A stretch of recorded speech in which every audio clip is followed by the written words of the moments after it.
What's going on, guys? This is the one-man army, Mr. Easy for Life. Coming back with you guys with another Blade and Soul video, and today we're doing something a little bit different. I know I've been posting out the Kung Fu Master Let's Play for the past, what was it, about 2 weeks now. So, gonna do a little bit something a little bit different, and that is we're gonna be fighting gonna be showing you guys my my Mushin trial run. This is on the JP server, so keep in mind that the mechanics on the JP may not be the same as it is on the NA, but we're gonna go ahead. I'm just gonna be pretty much just taking you through the Mushin Tower, telling you most of the mechanics that I've saw, and pretty much just like running you through the dungeon, I guess, or the solo raid, as I like to call it. So, as you can see over here, I'm only rocking the True Profane Weapon, 370 attack power, and I went ahead and I pretty much clicked on that right pillar, the flagpole that you saw in the beginning, and basically what those are is every single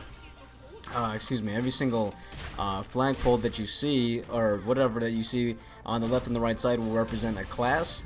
Pretty much, with Mushin's trial, you're pretty much just going through a lot of tests. You're testing your skills with the current class that you're playing as, and they give you the option of choosing your opponent on the first floor. So I usually go to the top right flagpole. That's going to represent the archer. As you can see, I'm fighting an archer right here. He's pretty easy, I'm not going to lie. First floor is pretty easy, and I'm just going to be telling you guys this right now, that you can pretty much go through the Mushin Tower with the True Profane Weapon. A lot of people have been speculating, whether or not you needed the Siren Weapon or you needed the Max 279 True Awaken, whatever, Siren Weapon, whatever. That's not the case. Like I said, I did this on the JP with the True Profane, and I pretty much did it just fine, all 7 floors or whatever. I could show you the 8th floor, but we're not going to get into that today. As you know, the NA is not going to be releasing the 8th floor, which is the Mushin floor, and that is because the 8th floor has ties to the next act, the next story act number 4. You know how we got 3. 8th floor has to deal with Act 4, and they are not ready to release Act 4 yet. So that's why we don't have the 8th floor just yet. When Act 4 does get released, Mushin's floor, number 8, will get released as well. But as of right now, this is what we got so far. So, pretty much I beat the archer, and I went ahead and went to the left side. And I have a Force Master here, since Force Masters do not like physical melee DPS classes. This is pretty much the opponent that I chose. And, pretty simple, pretty self-explanatory. In fact, all the classes that you fight against, every flagpole, every opponent on this floor will pretty much do an AoE attack where they make the floor, I guess, AoE damage or something like that. So like the Force Master is going to put like ice on the ground, the archer put fire on the ground, it's stuff like that. I think if you fight the destroyer on this floor, he'll put poison on the ground, so obviously don't step in that. As you can see right there, I stepped into the ice. I made a bunch of mistakes, and I rewatched this, and I made a bunch of mistakes, so I'm just going to be showing you guys, I guess, what not to do, I guess, or whatever. So yeah, that's pretty much that. Take out the Force Master right here. Mechanics on this floor really isn't that hard to figure out. As you can see right there, I got one of those tablets. I don't know if you can see that, but that currency, that tablet, as you can see, that I just moved in my inventory, that's going to be the in-game Mushin Tower currency. What you can do with that is just like the vouchers in Poharan as well as Bloodshade Harbor. You're going to use that to go ahead and exchange it. There's an exchange merchant. You can get a Bopai set, the Mushin Tower set, as well as some weapons and stuff like that. So that's awesome. As you can see on the right side, I got all my dailies for this tower. I ain't gonna lie, man, the Mushin Tower has a shit ton of dailies, which is good. It almost feels like a 24-man. Okay, so you're gonna get a lot of gold. So coming up on the 2nd floor, we have the cousin of the Golden Diva, the Silver Diva, or the Silver Destroyer or whatever, and his fight is pretty simple. It's pretty self-explanatory. He has the same exact mechanics as the Golden Diva world boss at level 29. So he's really not that hard. He's going to do the swing, and he's going to do the hammer slam right there, and really simple like that. He's going to swipe, he's going to swing at you real quick, but for the most part, the mechanic that you do need to I guess avoid would have to be his hammer smash. Whenever he smashes the hammer into the ground, and of course, as you can see right there, you can stun him. He takes about 2 stun abilities to knock him down, but if you, when it comes to the hammer smash or whatever, that's the mechanic that you do want to avoid the most, right? Because if he hits you with his hammer, the ground will start to catch on fire, and if you stand in that fire, you will lose a lot of HP. You'll see it in this fight in just a little bit here. I mess up one time, I get hit by the hammer, and you'll see the ground light up on fire in that one spot, and whenever I stand in it, I lose a lot of HP. So that's pretty much the only mechanic. Other than that, it's pretty self-explanatory. Just like fighting the Golden Diva, the mechanics are really not that hard to follow up. So as you can see right here, I'm just pretty much stunning him as much as I can, grappling him, and just, you know, overall just trying to avoid the fight. So I think it's right here. Yeah, okay, so right here, as you can see right there, he hit me with his hammer. I didn't go down, but the ground caught on fire, and if I stood close to that fire, or if I stood inside the fire, I will lose a lot of HP. I'm talking about chunks and chunks of HP, and I was rocking the 4-piece Mushin set with the 4-piece Bloody Shark Harbor set. I ain't gonna lie when I say that you don't necessarily need the 25 pentagonal gem to do the Mushin tower. I think the only gems I had when I ran this was the brilliant square gems. That's all I had was the brilliant square gems, and one of them, and it was the 3 that you need. I had the brilliant square ruby for additional damage, the amethyst square for the crit life steal, life drain, and I had the diamond attack power for the square, which is only 14. So I only had 14 attack power equipped, and I had about 370 attack power. So like I said, you don't necessarily need the pentagonal. A lot of people have been saying that. You don't necessarily need it. I didn't do it. I only had the square attack power diamond, and you should be fine. So yeah. Okay. So let's see here. I'm just trying to get that weapon. Ran out of unsealed charms. That sucks. So moving up into the, gonna head up into the 3rd floor. But before I do that, I always do this with my destroyer. The 3rd floor consists of a lot of AOE. So what I do is I take my Z and I spec it to the pull ability, okay, because I want to be pulling a lot of mobs. It's an AoE challenge, so I go straight to the right, as you can see right there, and I also take out a few other points into other abilities, and I spec up execution, okay, which is the spin ability, instead of pulverize. Pulverize being the single target ultimate move for destroyer, execution being the AoE version of that. So yeah, that's pretty much what I do right there. Just checking over my specs right now, and you're gonna see it in just a moment that we're gonna be fighting a lot of AoE, and that floor is pretty much the epitome of the beginner's level in my opinion. Like, if you finish the first 3 floors, once we get to the 4th floor, that's when things start to get serious. So, you know, I kind of take the first 3 floors as a warm-up. I'm not gonna lie, it's pretty much just a warm-up. They have you fight a mob, then they have you fight a big world boss, and then they have you fight AoE, and then that's when it gets serious after that.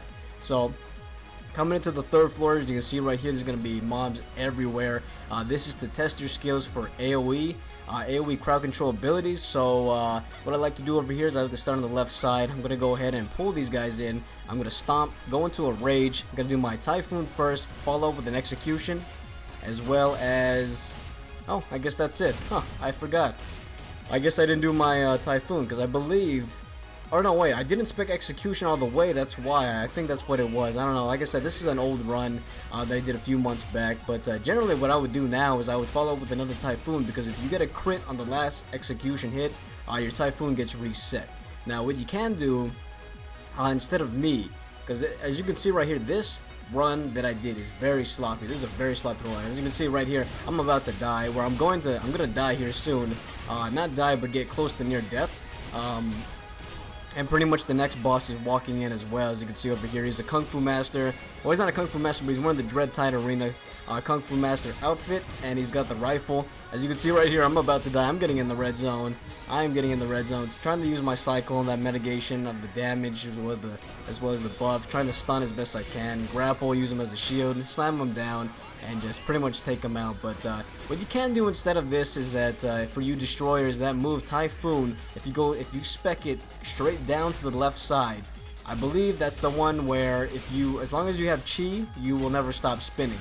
Okay, so if you stack that with your Rage, and you go Rage, and then Typhoon, as long as you're getting crits, you will recover Chi, and as long as you have Chi, your Typhoon will never stop spinning. So you can use that and pretty much just gather up everyone, just like pretty much AoE down the entire room. So the room will be pretty much clear before the second boss gets in. As you can see right here, I had to wait until the second boss came in before I cleared up the rest of the room on the right side. So that was a bit sloppy.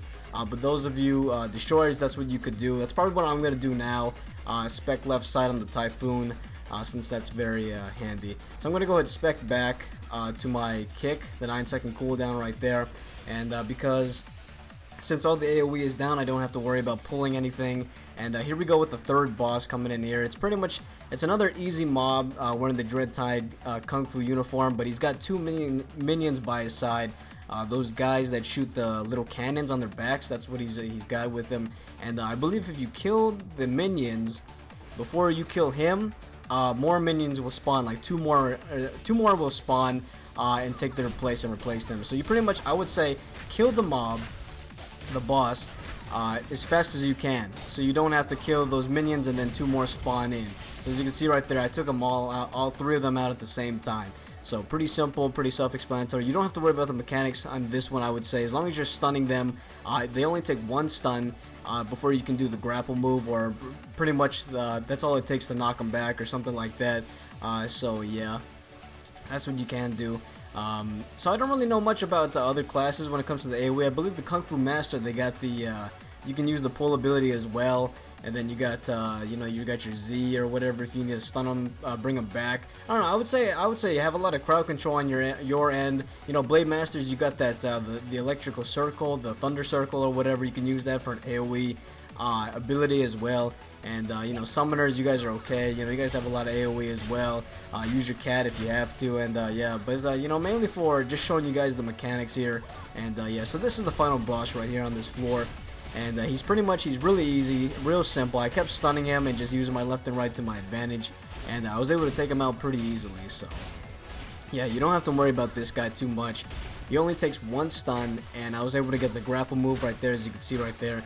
I think he only got me once. I mean, he really just has the same moves as a KFM. He'll knock me back, he'll use his tab and jump on me or whatever, but for the most part, he's pretty easy. So as you can see, I have less than half health already. He hasn't even gotten a punch on me yet, or at least taken me down to half health at all.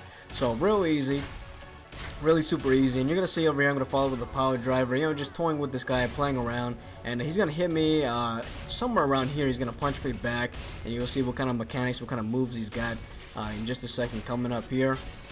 I will have to say this, that my ping is bad, and that's what really fucked me over a lot when I did the Mushin Tower, is my ping.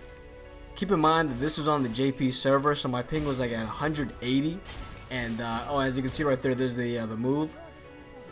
Excuse me, there's the KFM move right there. Use this tab to try and jump on me. Yeah, my ping is pretty bad. So as you can see, my animation canceling is just terrible. It's sloppy. I got like a good bow pie set, and I can't even get my left and right. So that's pretty bad, and that held me back a lot. That really did. It was really freaking hard trying to get through this tower with bad ping. But you know, I have faith in most of you people who don't have good ping, and you guys, I would recommend, you know, you doing a Force Master, because it's not really ping based. You don't have to animation cancel as much or at all. So I think you should be fine, honestly, I really do. But for those of you who do have bad ping, definitely don't stop at all. You definitely want to animation cancel as the best as you can, because you need all the time that you can get, especially on floor 5. We're going to get to that in just a sec. And so coming up on the 4th floor, and what you want to do over here is you want to go ahead and talk to this Lin, and you're gonna buy some of these beans or whatever, or something like that. It's an item, and you can pretty much revive one of these guys to help you on your side. This is the 4th floor, so this is what I'm talking about. Warm-up time is over. Here's where the real bosses come in, and we're fighting a white Jagoshi. Okay, his mechanics are pretty much the same as the first Jagoshi you fight in Coronation Hill or Moon Shadow Cemetery, the very first boss where you get your very first blue bow pie set. Remember the level 6 boss, that red one? That's pretty much what this guy is. He's a white version, but the only difference that he has in his mechanics that separates him from the other ones is he has an explosive ability right here, right there, and he actually knocked me back on that one. So he's got that move right there, and he also has another move you're gonna see in just a second where he's like he's trying to go Super Saiyan, or he's praying to the sun gods, quote unquote. I heard that from someone. Very nice. As you can see right there, he tried to do it right there when he has both of his hands trying to come up in the air. I don't know why I'm doing it right now as if you guys can see me right now, but he's got both of his hands up in the air, And what that basically does is he's trying to summon minions. And if you don't stun him fast enough before he finishes his summon, then he's going to summon 2 little minions, 2 little Jagoshis, a little scarecrow looking guys, the really small ones. You see them all the time next to the big red ones in Highland Necropolis, I believe. And they're pretty much just going to bag on you, like fucking like swipe on you until you die. So that's what you want to avoid. He's going to take 2 stuns, and as you can see right here, going to stun him again. He almost got the summon on that one. I almost did not stun him fast enough for that. You're going to see it, though, later in this fight that I actually do fail on trying to avoid him trying to summon. He actually gets 2 minions down on me, and but I was able to take him out. They're easy. It's just the thing is they hit you pretty hard and pretty consistently. That's the only bad part is that they hit you a shit ton of times.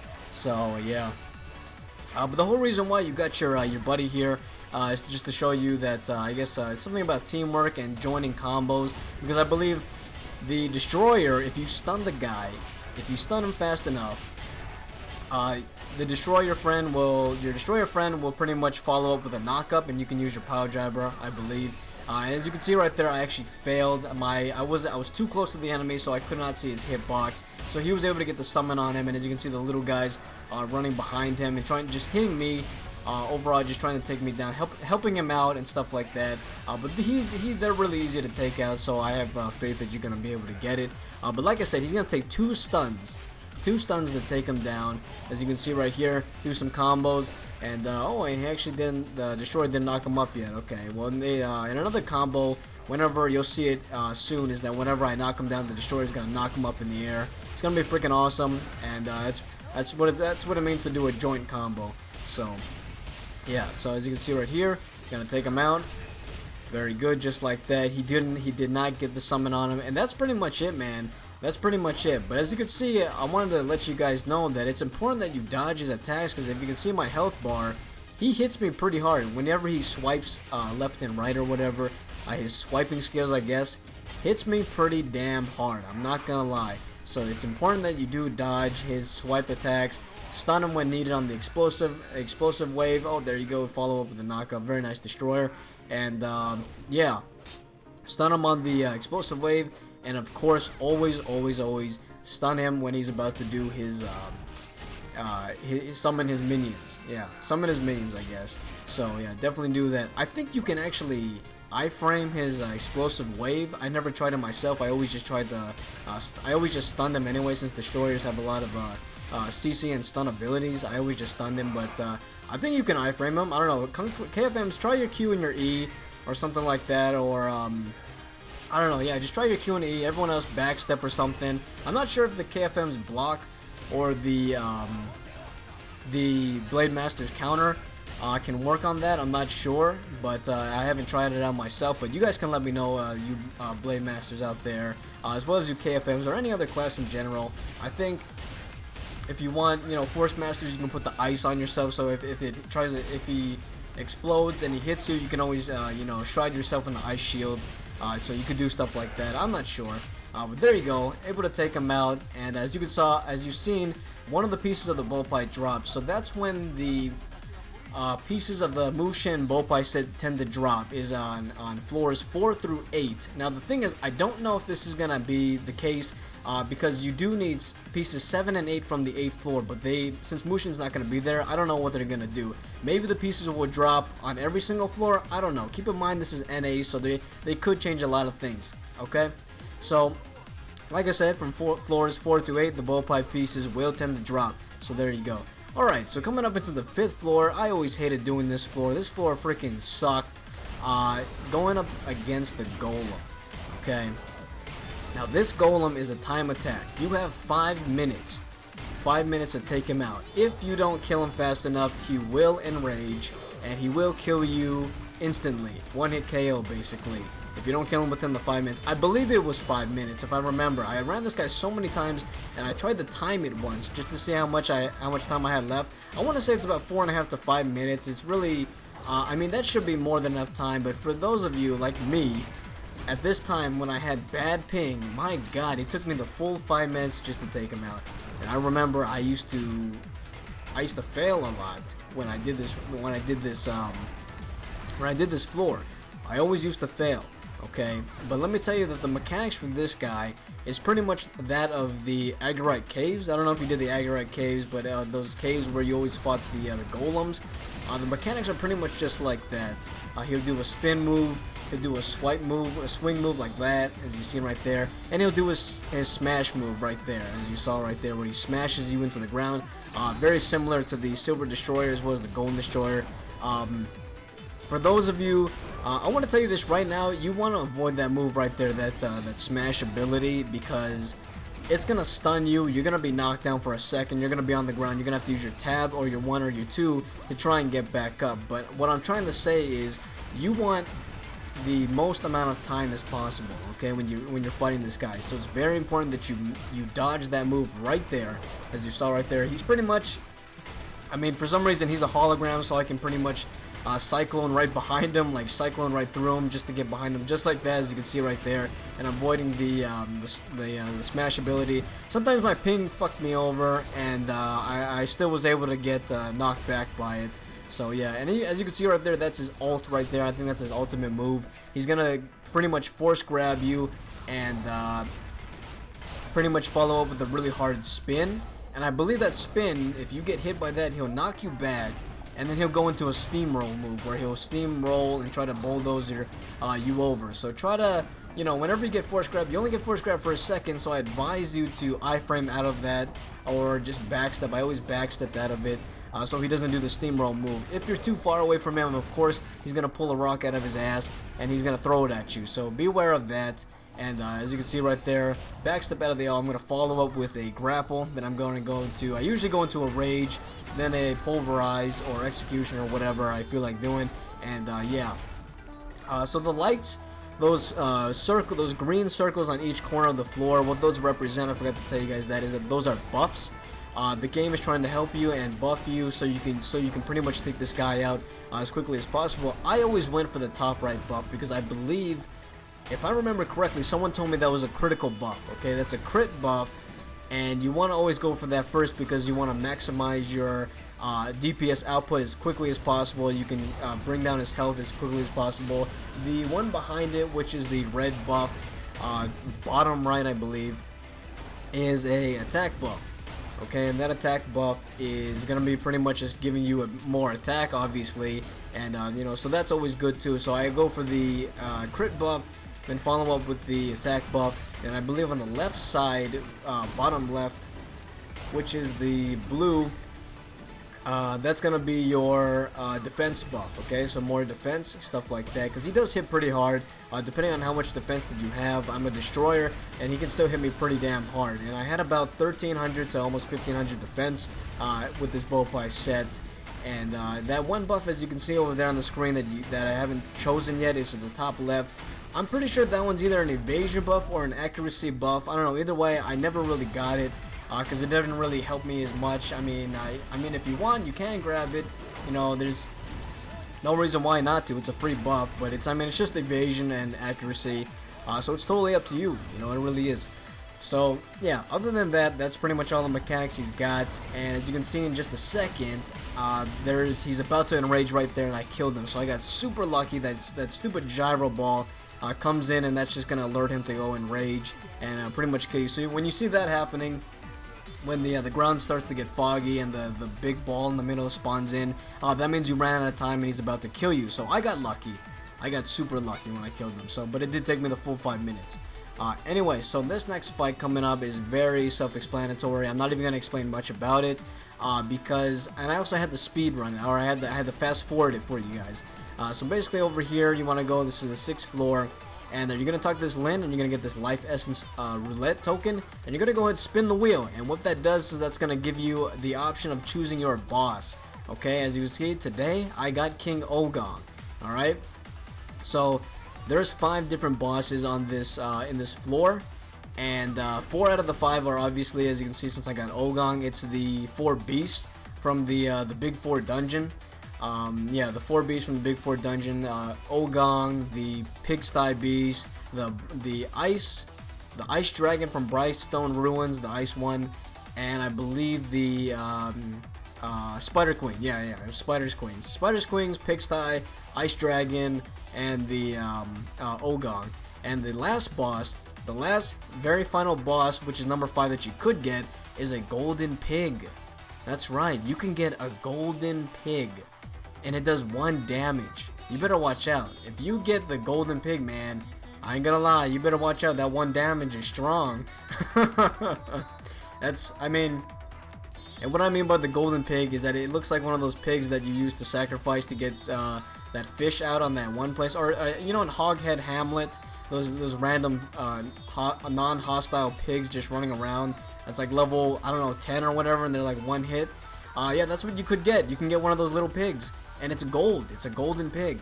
So yeah, you could get that, and yeah, he'll do 1 damage. He'll just hit you with his snout. So that's cool. Yeah, little pig. You know.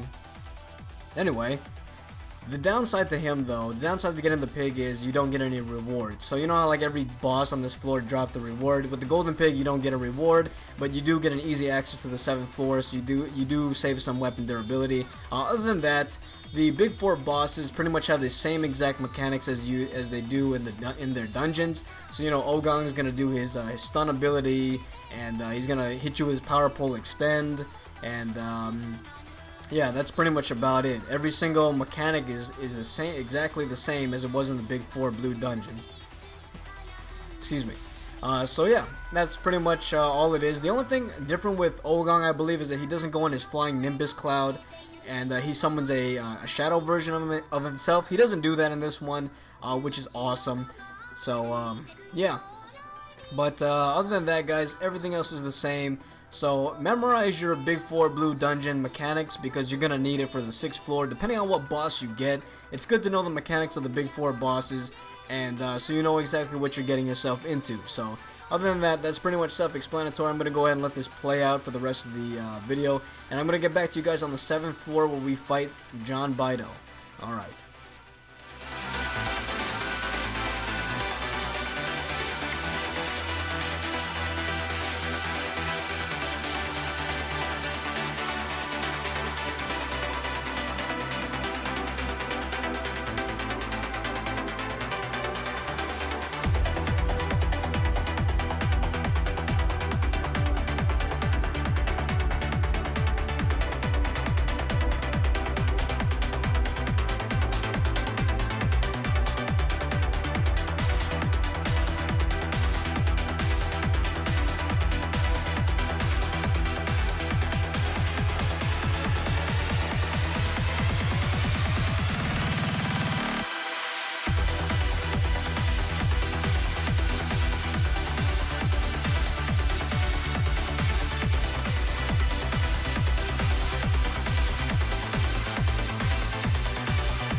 Alright, ladies and gentlemen, here we are at the final event, the John Bito fight, floor number 7. He is the final boss as of right now that we're going to be fighting in the NA's Mushin Tower.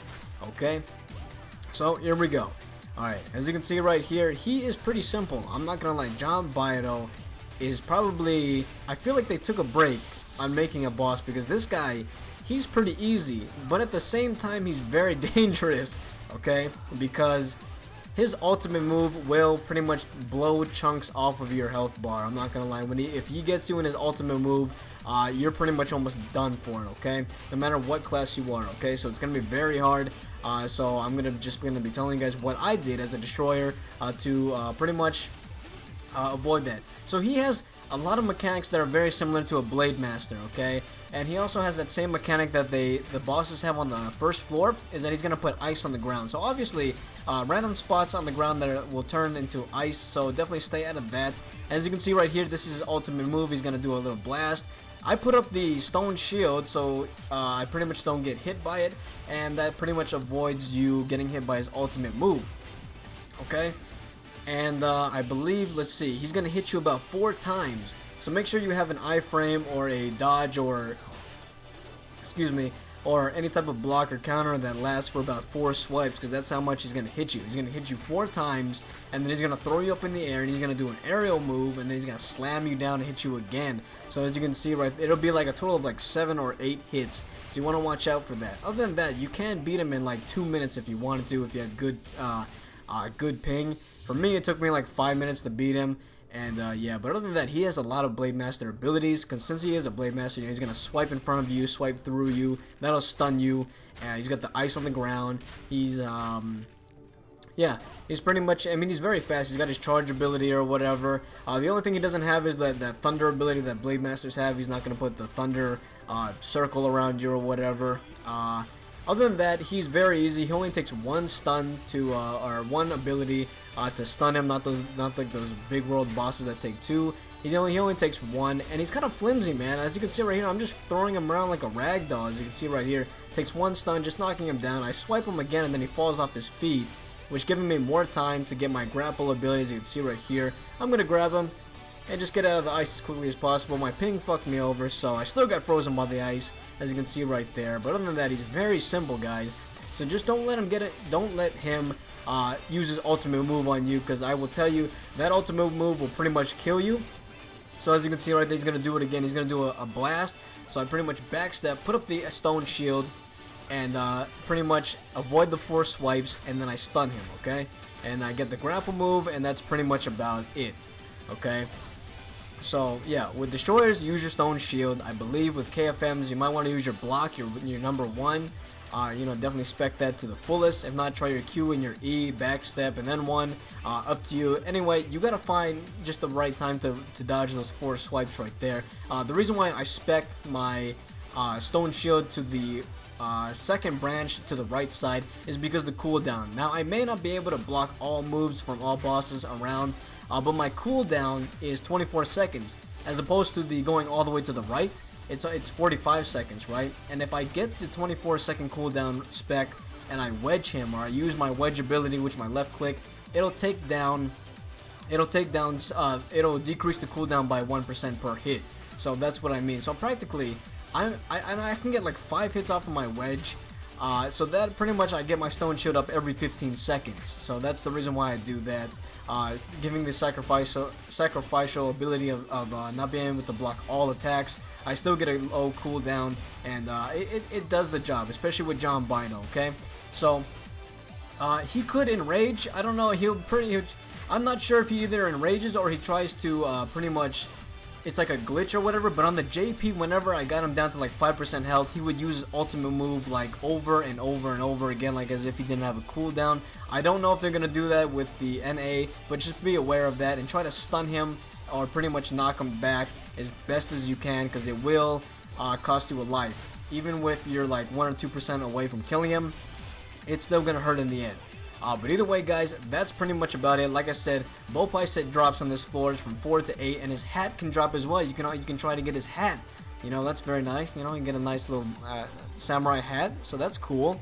Either way, guys, I hope your run on the Mushin Tower this Wednesday, tomorrow, will be a successful one. I advise you to go ahead and try and get the Bloody Shark Harbor Bowpie set first before you attempt the Mushin Tower. I never once did Mushin Tower with the Serpent Supply base Bowpie set, as you heard from Jonathan from NCSoft himself, saying that the BSH Bowpie set is the best, or one of the best PvE sets in the game. So what I would do right there for you is I would get the Bowpie set and I would enchant it with crit, the most amount of crit that you get on per piece. That's what I would do.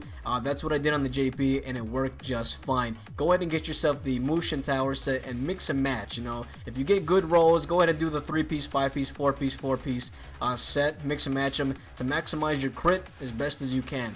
But either way, guys, like I said, I hope your Mushin Tower run goes very smoothly. I hope for the best for all of you. And as always, guys, stay tuned for more Blade and Soul videos to come out very soon. I love every single one of you Easy members out there, and this has been the One Man Army, Mr. Easy for Life, and I'm out. Peace!